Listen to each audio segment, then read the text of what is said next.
ने अपने बजट में काफी बड़ा बदलाव किया था टैक्स स्लैब में और बड़ी रिलीफ दी थी मिडिल क्लास को, क्योंकि 12 लाख तक कमाने वालों को कोई भी टैक्स पे नहीं करना है। और उसी के बाद से अगर आप देखेंगे तो यहां पर सबकी निगाहें आरबीआई के ऊपर थी। हर 2 महीने में मीटिंग होती है, आप सबको पता होगा, मॉनेटरी पॉलिसी कमेटी की, जिसके अंदर टोटल 6 मेंबर्स होते हैं। और आपको पता ही है रिसेंटली नए आरबीआई गवर्नर बने हैं संजीव मल्होत्रा। शक्तिकांता दास काफी लंबे समय तक आरबीआई के गवर्नर थे, 6 साल तक, और फाइनली ये पहला मॉनेटरी पॉलिसी कमेटी की मीट थी अंडर संजीव मल्होत्रा। और यहां पर यह देखना था कि क्या वो रेट कट करेंगे कि नहीं, क्या एमपीसी रेट कट करेगी कि नहीं। और फाइनली आप देख सकते हो लगभग 5 साल के बाद जो रेपो रेट है उसमें 25 बेसिस पॉइंट की कमी की गई है। इसका मतलब होता है 0.25। और फाइनली जो रेपो रेट है वो 6.5 से घटकर 6.25% पर आ गया, जिसकी वजह से बताया जा रहा है कि अगेन इकोनॉमी को एक बड़ा बूस्ट मिलेगा। मतलब एक तरफ बजट के अंदर ये अनाउंसमेंट और आरबीआई का ये तोहफा, तो उसको थोड़ा सा समझेंगे कि आखिरकार क्या इंपैक्ट होगा इससे, साथ ही साथ आपके होम पर, होम लोन, ईएमआई, इन सब पर क्या इंपैक्ट आएगा। काफी कुछ जानने को है, चलिए आगे बढ़ते हैं। ठीक है, सबसे पहले मैं आपको यहां पर बता दूं कि ये जो पूरा डिसीजन है वो 6 मेंबर कमेटी के द्वारा लिया जाता है। अगर आप देखोगे तो यहां पर 2016 से मॉनेटरी पॉलिसी कमेटी का जो मेन मैंडेट है, इनका काम यह है कि हमारे देश के अंदर जो इन्फ्लेशन है वो 2% से 6% के बीच में रहना चाहिए। मतलब एवरेज में जो इन्फ्लेशन है वो 4% के आसपास रहना चाहिए, ना तो इससे कम ना तो इससे ज्यादा। और इसका जो डिसीजन होता है वो 6 मेंबर डिसाइड करते हैं। जैसा कि आप देख सकते हो, एक तो आरबीआई गवर्नर होते हैं खुद इसके अंदर, फिर आरबीआई के 2 लोग होते हैं, मतलब जो डिप्टी गवर्नर है आरबीआई के बेसिकली वो होते हैं, और 3 लोग सरकार के द्वारा नॉमिनेट किए जाते हैं। तो ये 6 लोगों के द्वारा डिसाइड किया जाता है कि क्या रेपो रेट कम करना है, नहीं करना है। और देखिए यहां पर मान लीजिए अगर पूरा जो वोटिंग है वो 3-3 से डिवाइड हो जाए तो फाइनल जो डिसीजन होता है वो आरबीआई गवर्नर का ही होता है। तो यहां पर मैं आपको बता दूं यूनानिमस डिसीजन लिया गया है कि रेपो रेट में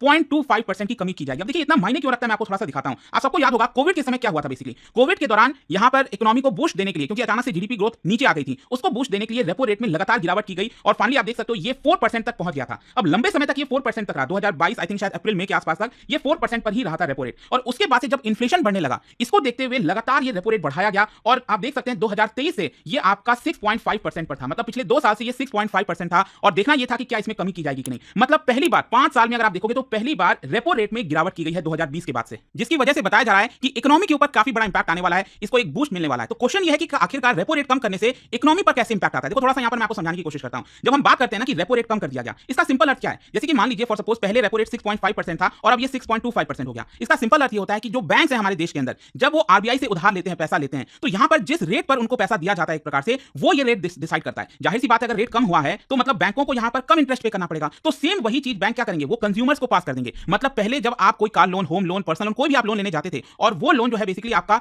इससे डिटरमाइन होता था कि रेपो रेट कितना होगा। और देखिए इसको कहते हैं एक्सटर्नल बेंचमार्क लेंडिंग रेट। मतलब आपका जो लोन है उसको आपका रेपो रेट के थ्रू बेंचमार्क कर दिया गया है, लिंक कर दिया गया है कि अगर रेपो रेट ज्यादा जाएगा तो आपका जो ईएमआई है वो महंगा हो जाएगा और रेपो रेट कम होगा तो आपका ईएमआई कम हो जाएगा। तो इसकी वजह से जितने भी लोन्स हैं जो इसके ऊपर डिटरमाइन होते हैं उन सबका जो ईएमआई है वो कम होने वाला है। एंड इसी की वजह से आप देख सकते हो चाहे होम है, व्हीकल लोन है, ये सारी चीजें सस्ती हो जाएंगी एक प्रकार से। और जब ये सस्ती होंगी मतलब लोग ज्यादा एनकरेज होंगे, लोग ज्यादा खरीदना पसंद करेंगे, लोग ज्यादा लोन लेना पसंद करेंगे। यही होता है ना, मान लीजिए हम कहते हैं ना, कई बार आपने सुना होगा फैमिली में, आसपास लोगों में, या